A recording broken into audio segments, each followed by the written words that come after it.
Hello friends, नमस्कार। Genius 40 के online platform पे आपका बहुत बहुत स्वागत, अभिनंदन और इस्तकबाल।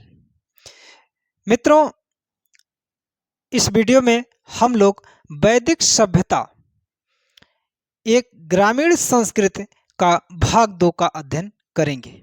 मित्रों, वैदिक सभ्यता या वैदिक युग का प्रथम वीडियो हमने बनाया था, जिसमें आर्यों के बारे में हम लोगों ने चर्चा किया था या वैदिक युग की शुरुआत की चर्चा किया था। और वैदिक युग को वैदिक युग इसलिए कहते हैं क्योंकि इस युग में ही वेदों की रचना की गई थी। वैदिक युग के बारे में संपूर्ण जानकारी मित्रों वैदिक साहित्यों से ही प्राप्त होती है। इस वीडियो में आइए देखते हैं कि वेद एवं उनसे संबंधित तथ्य। मित्रों, चैप्टर का नाम है वैदिक सभ्यता या वैदिक युग, एक ग्रामीण संस्कृति, भाग 2। मित्रों, वेद शब्द, आइए ध्यान दीजिएगा, वेद एवं उनसे संबंधित तथ्य। वेद एवं उनसे संबंधित तथ्य। ठीक है मित्रों, देखिए, वेद शब्द, ये जो हमारा शब्द है वेद, वेद शब्द संस्कृत भाषा के वेद शब्द से बना है। वेद शब्द संस्कृत भाषा के संस्कृत भाषा के संस्कृत भाषा के विद विद शब्द से बना है।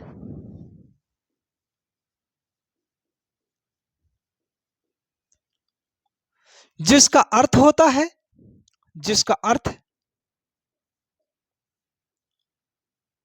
विद शब्द का अर्थ क्या है? ज्ञान। जिसका अर्थ होता है ज्ञान।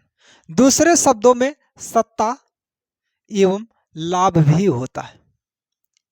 ठीक है, हालांकि मुख्य जो अर्थ है इसका ज्ञान ही होता है। क्या है? ज्ञान। वेद शब्द संस्कृत भाषा के विद शब्द से बना है, जिसका अर्थ है ज्ञान, सत्ता एवं लाभ। वेद विश्व के सर्वाधिक प्राचीनतम धार्मिक लिखित, ध्यान दीजिए, लिखित धार्मिक दार्शनिक ग्रंथ है। दूसरे पॉइंट में मित्रों समझेगा कि वेद विश्व के सर्वाधिक प्राचीन, क्या? सर्वाधिक प्राचीन लिखित, कैसे? लिखित धार्मिक, कैसा है? धार्मिक दार्शनिक ग्रंथ है। दार्शनिक ग्रंथ विश्व का सबसे पुराना, सबसे प्राचीनतम लिखित धार्मिक ग्रंथ क्या है? हमारा वेद है। ठीक है मित्रों, और वेदों के, आपसे अगला प्रश्न है, कभी कभी परीक्षा में इस प्रकार के प्रश्न पूछे जाते हैं कि वेदों के रचयिता कौन है। तो वेदों के अगर देखा जाए, मुख्य रचनाकार ये ब्रह्मा, और ब्रह्मा को ही ईश्वर, वेद में क्या कहा गया? ईश्वर कहा गया ब्रह्मा को। तो वेद ब्रह्मा के मुख से निकला हुआ ये, ठीक है। और जबकि इसको लिपिबद्ध करने वाले व्यक्ति, लिपिबद्ध करने वाले विद्वान, वो महर्षि कृष्ण द्वैपायन वेद व्यास है। तो ब्रह्मा, आप इस बात को लिख लेंगे, वेदों के संकलनकर्ता, संकलनकर्ता। संकलनकर्ता का मतलब है लिपिबद्ध करता, लिपिबद्ध, लिपिबद्ध करता। भैया, लिपिबद्ध करता कौन है? महर्षि कृष्ण द्वैपायन वेद व्यास। महर्षि कृष्ण द्वैपायन वेद व्यास। महर्षि कृष्ण द्वैपायन वेद व्यास हैं वेदों के संकलन करता। यानी लिपिबद्ध करता।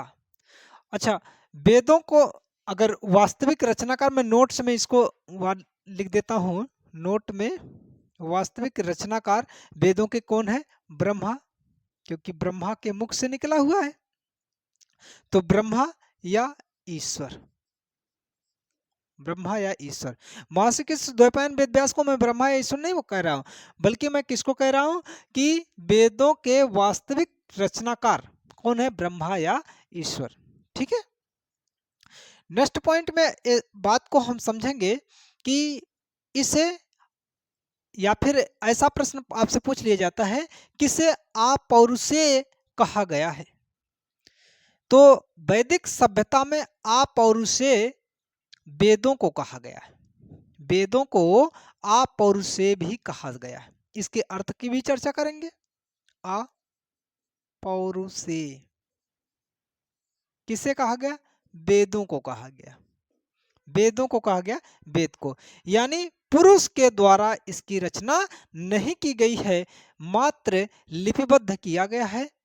ठीक है, मात्र इसको संकलित किया गया है।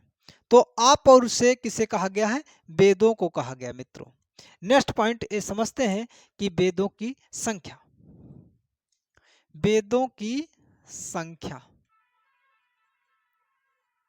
संख्या कितनी भैया? 4 है। वेदों की संख्या कितनी है? 4 है। कौन कौन सा? कौन कौन सा? देखिए, पहला है ऋग्वेद, ऋग्वेद। दूसरा है यजुर्वेद या सामवेद, देखिए सामवेद। तीसरा है यजुर्वेद, और चौथा है अथर्ववेद, चौथा है अथर्ववेद। इसलिए वेदों की संख्या कितनी हुई? ये 4 हो गई। ठीक है मित्रों, अब वेदों की विषय वस्तु, कभी कभी ऐसा भी पूछा जाता है विषय वस्तु, इन चारों की विषय वस्तु सबकी अलग अलग है, परंतु हम एक साथ यदि समझें तो इनकी विषय वस्तु बहुत ही ब्रॉड है। ब्रॉड का तात्पर्य यहाँ पर है बहुत ही विस्तृत है, क्योंकि विश्व के समस्त भौतिक तत्व एवं आध्यात्मिक तत्वों का संकलन क्या है? वेद है। वेद विश्व के समस्त भौतिक और आध्यात्मिक तथ्यों का संकलन है। ये इसमें ब्रह्मा, इसके विषय वस्तु क्या? ब्रह्मा, और ब्रह्मा को ही क्या कहा? ईश्वर माना गया। ठीक है, ब्रह्मा, देवता, ब्रह्मांड,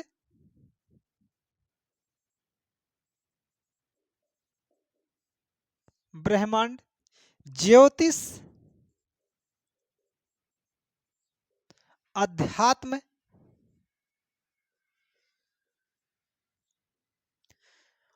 औषधि, औषधि, खगोल, भूगोल, गणित,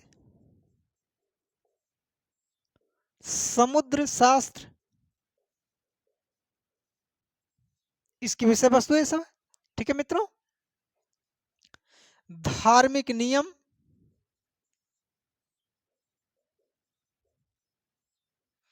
कर्मकांड, विज्ञान तथा अन्य, यानी इत्यादि, ये सब क्या है? इसकी विषय वस्तु। मित्रों, इतिहास, रीति रिवाज, धार्मिक नियम, खगोल, प्रकृति, औषधि, रसायन, गणित, ब्रह्मा, ईश्वर, ब्रह्मांड, ज्योतिष, अध्यात्म, ये सब क्या है? वेदों के विषय वस्तु है। ठीक है, तो इसकी समस्त विषय वस्तु को एक साथ लिखा नहीं जा सकता, बस शर्ते हम आपको बता दिए कि इसकी विषय वस्तु विश्व के सभी भौतिक एवं आध्यात्मिक तथ्य हैं। ठीक है, आइए अब एक एक वेदों की चर्चा करेंगे। मित्रों, आप इसे नोट कर लें। मित्रों, पहला वेद है ऋग्वेद।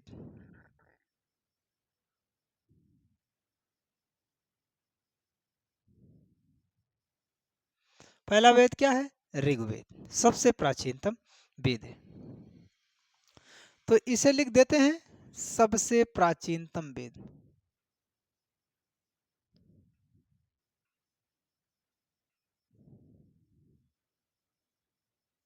चारों वेदों में सबसे प्राचीनतम वेद क्या है? ऋग्वेद है। इसकी रचना ऋग्वैदिक काल में, ऋग्वैदिक काल में। और ऋग्वैदिक काल का मैंने समय बताया था मित्रों, 1500 ईसा पूर्व से 1000 ईसा पूर्व के मध्य इसकी रचना हुई है।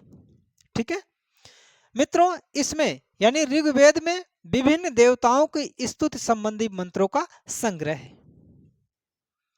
इसमें अर्थात ऋग्वेद में सभी देवताओं की स्तुति संबंधी मंत्रों का उल्लेख या मंत्रों का संग्रह। ठीक है, किसमें? ऋग्वेद में। ठीक है मित्रों, और पहले हमने बताया वेदों के संकलन करता महर्षि कृष्ण द्वैपायन वेद व्यास है। तो ऋग्वेद के अगर संकलन करता यदि पूछा जाएगा तो उत्तर वही मिलेगा कि ऋग्वेद के संकलन करता महर्षि कृष्ण द्वैपायन वेद व्यास है। इसमें कुल अगर मंडलों की बात करें मित्रों तो 10 मंडल है। मंडल कितने हैं? 10 मंडल। कितने? 10 मंडल हैं।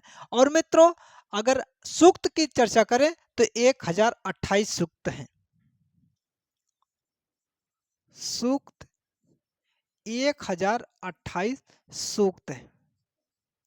ठीक है मित्रों, और नेक्स्ट बात, अगर मंत्रों की चर्चा करें मित्रों तो 10,462 मंत्र हैं। मंत्र कितने हैं? 10,462 मंत्र। ठीक है, किसमें? ऋग्वेद में। नेक्स्ट बात मित्रों कि दूसरा एवं सातवां मंडल, ऋग्वेद का दूसरा एवं सातवां मंडल सब सर्वाधिक पुराना है।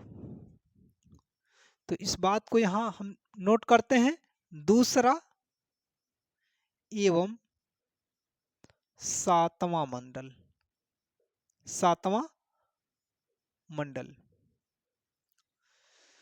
सर्वाधिक पुराना है, सर्वाधिक या सबसे अधिक पुराना है।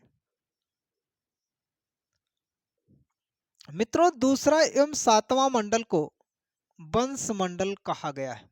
क्या है? वंश मंडल कहा गया। ये बात ध्यान रखें कि ऋग्वेद के किस मंडल को वंश मंडल कहा गया है, तो दूसरा एवं सातवां मंडल को वंश मंडल कहा गया है मित्रों। और 10वां मंडल सबसे नवीन मंडल है। 10वां मंडल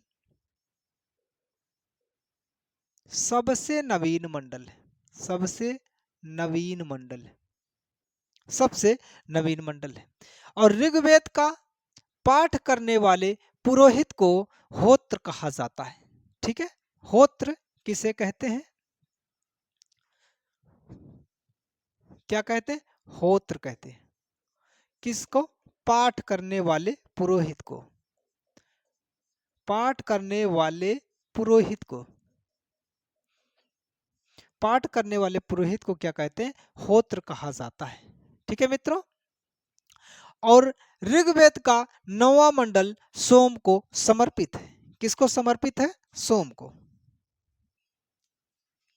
ऋग्वेद का नेक्स्ट मित्रों लिखते हैं ऋग्वेद का 9वां मंडल, 9वां मंडल किसको समर्पित है? सोम को समर्पित है, सोम को समर्पित है। ठीक है, ऋग्वेद का 9वां मंडल सोम को समर्पित है। और ऋग्वेद की सबसे पवित्र नदी सरस्वती नदी है। ऋग्वेद की सबसे पवित्र नदी। लोग गंगा का ऑप्शन सही करके चले आते हैं, वहीं पर गलती हो जाती है, प्रश्न हमारा गलत हो जाता है। तो मित्रों इसकी जानकारी हम रखेंगे कि सरस्वती ऋग्वैदिक कालीन की सबसे पवित्र नदी थी। कौन सी? सरस्वती नदी। इसे नदी तया कहा गया है। ऋग्वेद में इसे नदी तया कहा गया है।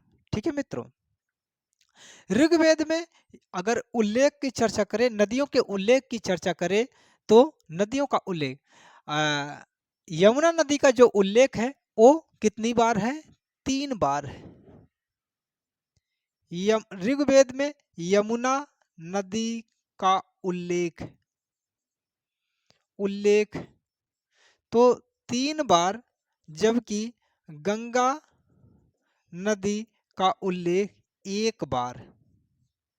गंगा नदी का उल्लेख 1 बार प्राप्त होता है, जबकि यमुना नदी का उल्लेख 3 बार प्राप्त होता है। ठीक है मित्रों, ऋग्वेद में नेक्स्ट अगली पॉइंट हम समझते हैं। ऋग्वेद में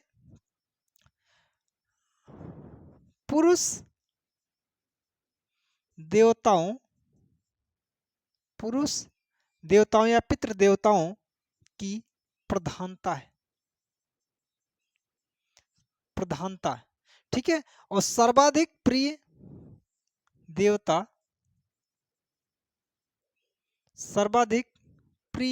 देवता कौन है भैया?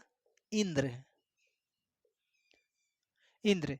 ऋग्वेद के सर्वाधिक प्रिय देवता कौन है? इंद्र है, जिनका सर्वाधिक उल्लेख भी प्राप्त हुआ है, और कुल उल्लेख 250 बार।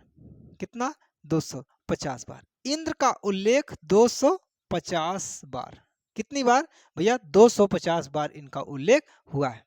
नेक्स्ट मित्रों, शिक्षा के बारे में जो श्लोक है अस्तोमा सद्गमयम, ये कहाँ से लिया गया है? ये ऋग्वेद से लिया गया है। तो इस बात को हम यहाँ नोट करते हैं, अस्तोमा सद्गमयम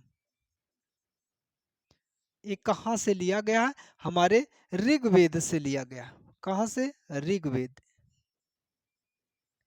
से। शिक्षा असत्य से सत्य की ओर। ठीक है, जो दूसरा वेद है हमारा सामवेद। दूसरा वेद है सामवेद। खूब परीक्षा के विषय बनता है सामवेद से तथ्य। मित्रों, यह भारतीय संगीत शास्त्र पर प्राचीनतम ग्रंथ है। भारतीय संगीत का जो जनक है उसे सामवेद को माना जाता है। तो पहले पॉइंट में हम समझते हैं इसको, यह भारतीय संगीत शास्त्र का जनक कौन है? सामवेद। ठीक है, भारतीय संगीत शास्त्र पर सबसे सर्वाधिक प्राचीनतम ग्रंथ कौन सा है? वो सामवेद है, और इसके पाठ करने वाले पुरोहित को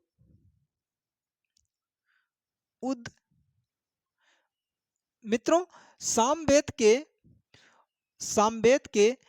सामवेद का पाठ करने वाले पुरोहित को उद्गात, क्या है? उद्गात, कहीं कहीं पर उद्गाता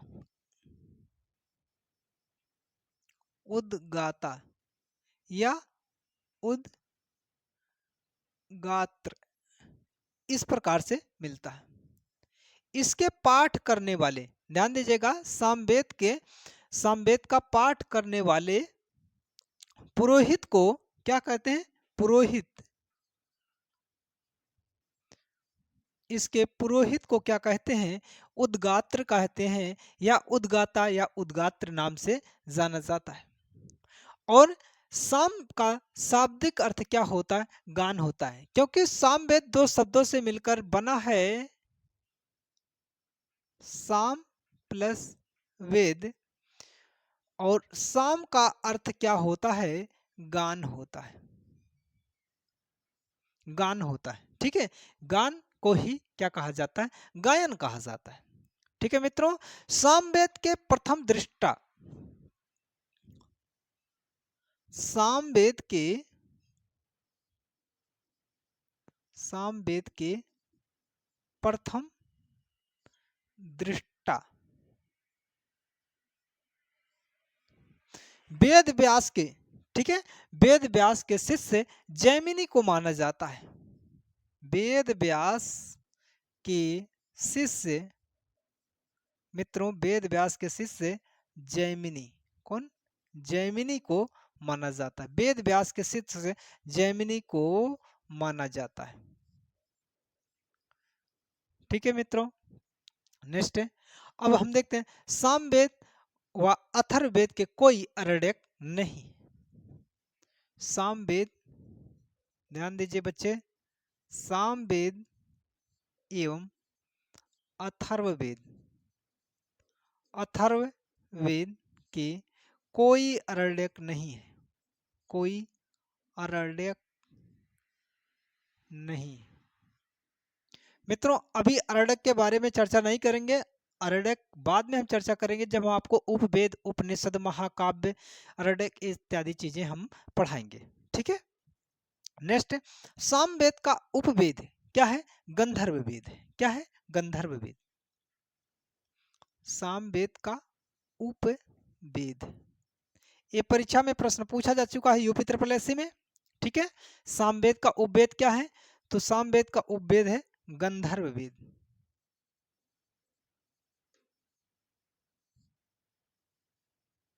गंधर्व वेद। नेक्स्ट मित्रों, और गंधर्व वेद के ज्ञानी को क्या कहा जाता है? नारद कहा जाता है। इसके जो ज्ञानी को, इसके जानकार को नारद क्या कहा जाता है? नारद कहा जाता है मित्रों। और मंत्रों की संख्या कितनी है? यहाँ पर देखें, सामवेद में मंत्रों की संख्या 1549 मंत्र है। ठीक है, कितने मंत्र हैं? 1549 मंत्र हैं वास्तव में। लेकिन अगर बातें देखी जाए तो 75 मंत्र ही सामवेद के, शेष मंत्रों को ऋग्वेद से लिया गया है। तो इस बात को भी जानते रहे कि ओनली, यहाँ पर हम लिख देते हैं 75, वास्तव में मात्र 75 मंत्र किसके हैं? सामवेद के, सामवेद के हैं। और अन्य जो हैं कहाँ से हैं? अन्य जो लिए गए हैं वो ऋग्वेद से लिए गए हैं, ऋग्वेद से लिए गए, ऋग्वेद के। नेक्स्ट, ये संगीत कौन? सामवेद। सामवेद संगीत यज्ञ, ये सामवेद के जो गायन मंत्र हैं वो यज्ञ के समय गाए जाते हैं।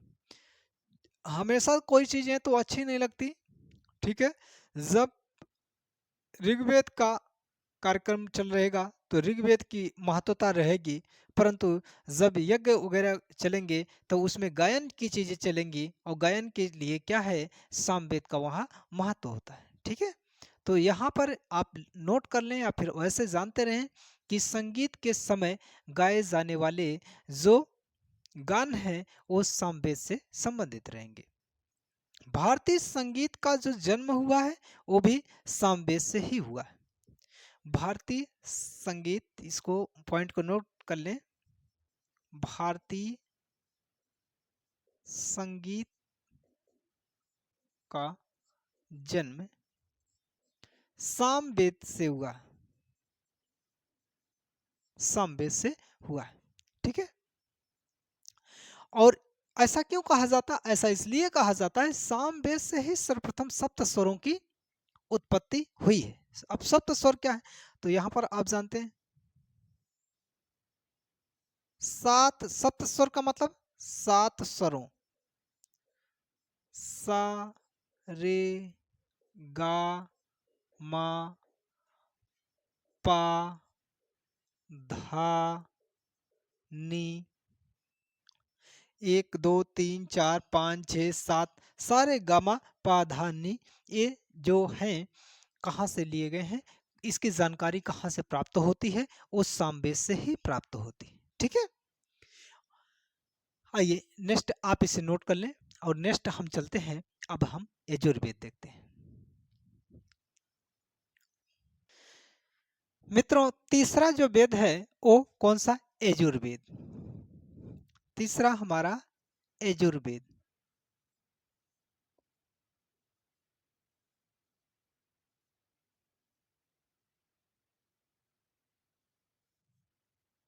कौन सा, यजुर्वेद। मित्रों इसमें मंडलों की संख्या कितनी, 40। यजुर्वेद में मंडलों की संख्या, मंडलों की संख्या 40 है, जबकि मंत्रों की संख्या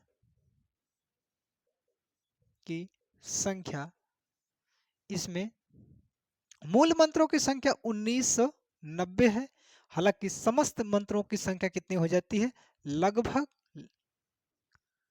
2000, लगभग 2000 मंत्र हैं। 2000 मंत्रों वाला संकलन कौन सा है, यजुर्वेद है। ठीक है, और इसकी विषय वस्तु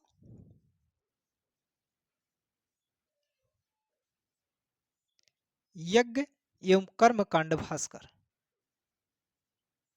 मित्रों यजुर्वेद क्या है, यज्ञ की विधियां, ठीक है, इसमें यज्ञ की विधियां बताई गई हैं और कर्म कांडों पर बल दिया गया। तो यज्ञ की विधियां प्लस, यज्ञ की विधियां प्लस कर्म कांड, जिसमें यज्ञ बलि वगैरह बहुत सारी चीजें अभी हम चर्चा करेंगे। कर्म कांड का संकलन है, ठीक है, यज्ञ की विधियां और कर्म कांड का संकलन। नेक्स्ट, इसका पाठ करने वाले यानी यजुर्वेद का पाठ करने वाले पुरोहित, पाठ करने वाले पुरोहित, क्या, पुरोहित को अधर्व्यू कहा जाता है। क्या कहा जाता है, अधर्व्यू कहा जाता है।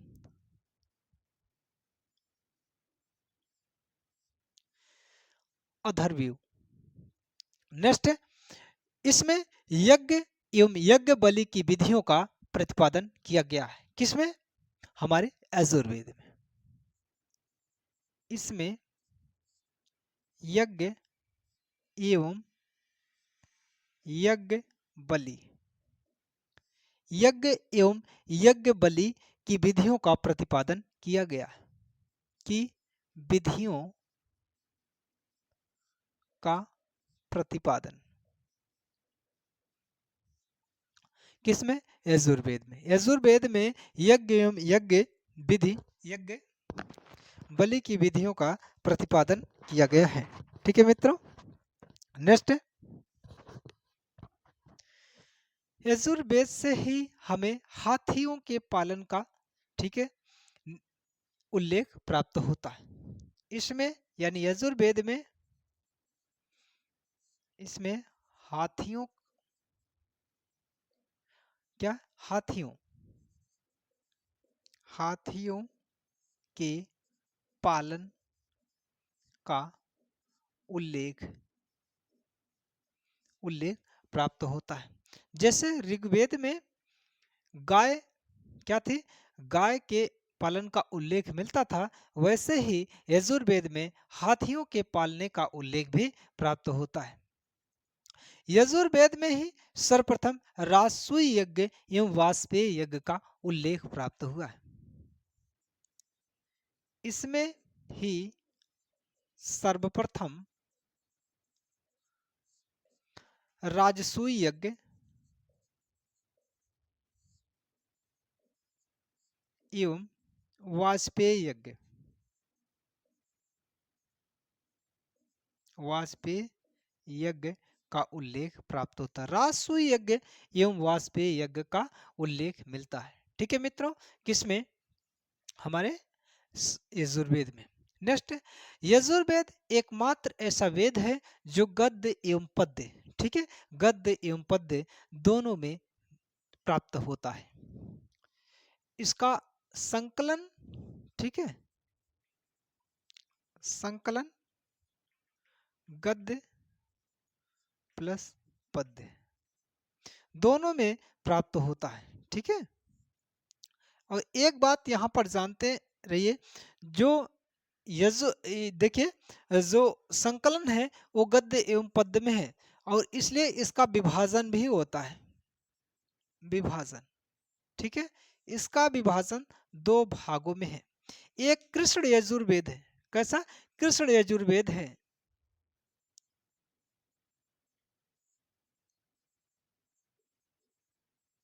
कृष्ण यजुर्वेद मित्रों मुख्यतः गद्य में है। कैसे? किस शैली में है? गद्य शैली में।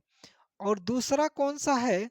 वो है शुक्ल। क्या क्या है? शुक्ल यजुर्वेद, शुक्ल यजुर्वेद। शुक्ल यजुर्वेद मित्रों किस शैली में है? वो पद्य शैली। ठीक है, यजुर्वेद का उपवेद क्या है? धनुर्वेद। यजुर्वेद का उपवेद वो है धनुर्वेद। क्या है मित्रों? धनुर्वेद। और धनुर्वेद के ज्ञानी को, ठीक है, धनुर्वेद के ज्ञानी को विश्वामित्र कहते हैं। कौन है? विश्वामित्र। कौन है मित्रों? विश्वामित्र या विश्वामित्र इनको कहते हैं। नेक्स्ट, अगला जो वेद हमारा है वो है अथर्ववेद। आप इसे नोट कर लें, स्क्रीनशॉट ले लें।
मित्रों, चौथा और अंतिम वेद है अथर्ववेद। अथर्ववेद, ये सबसे अंतिम वेद हमारा है अथर्ववेद, चौथा है। इसकी रचना मित्रों सबसे बाद में हुई, यानी उत्तर वैदिक काल में इसकी रचना हुई है। तीन वेदों की रचना उत्तर वैदिक काल में हुई है, तो ये सबसे उत्तर वैदिक काल में हुई थी, सबसे लास्ट में। इसकी रचना चारों वेदों में सबसे बाद में, सबसे बाद में हुई। ठीक है, अब मैं ब्रैकेट में लिख दूंगा उत्तर वैदिक काल,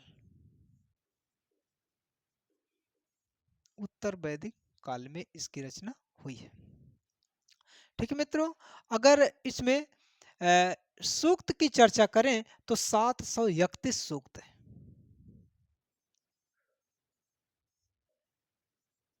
731 सूत्र हैं, सूक्त हैं, जबकि इसमें मंत्रों की संख्या कितनी है?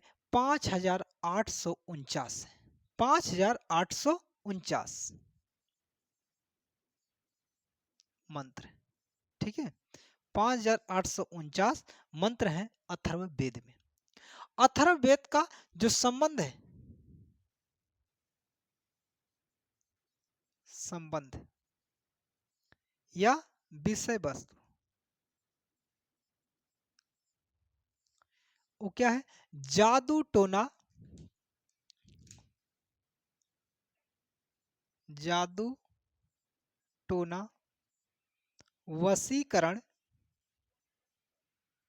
क्या है? वशीकरण, जादू टोना, वशीकरण, रोग निवारण, रोग निवारक औषधि, औषधि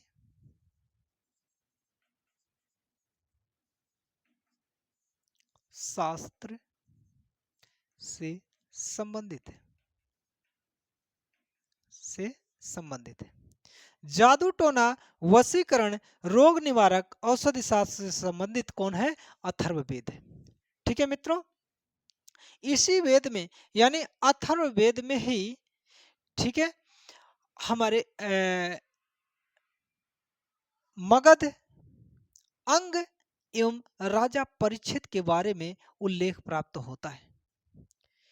अथर्ववेद से ही मगध,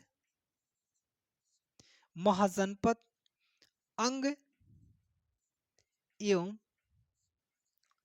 राजा परीक्षित, परीक्षित, राजा परीक्षित की जानकारी प्राप्त होती है। मित्रों, राजा परीक्षित को अथर्ववेद में मृत्युलोक का, मृत्युलोक का देवता कहा गया है, राजा परीक्षित को। ठीक है मित्रों, नेक्स्ट अगर बात करें अथर्ववेद का उपवेद क्या है? वो शिल्प वेद है। अथर्ववेद का उपवेद ये है शिल्प वेद,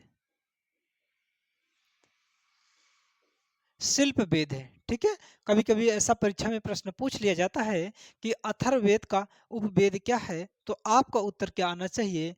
ये उत्तर आना चाहिए कि शिल्प वेद। ठीक है, और अथर्ववेद के ज्ञानी को ब्रह्मा कहा जाता है। अथर्ववेद के ज्ञानी को ब्रह्मा कहा जाता है। क्या कहा जाता है मित्रों? ब्रह्मा,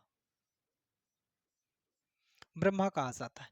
नेक्स्ट बात करेंगे मित्रों, अथर्ववेद के जो लेखक हैं, हालांकि संकलनकर्ता मैंने बताया कि महर्षि कृष्णद्वैपायन वेद व्यास है, परंतु इसके अलग से कभी कभी ऐसा प्रश्न पूछ लिया जाता है और उसमें अथर्व ऋषि का नाम आता है, तो इस बात को नोट करेंगे। अथर्ववेद के लेखक, ठीक है, लेखक किसे माना जाता है? अथर्व ऋषि को, अथर्व ऋषि, अथर्ववेद के। ठीक है, नेक्स्ट अगर बात करें तो अथर्ववेद में सभा एवं समित को प्रजापति की दो पुत्रियां बताया गया है।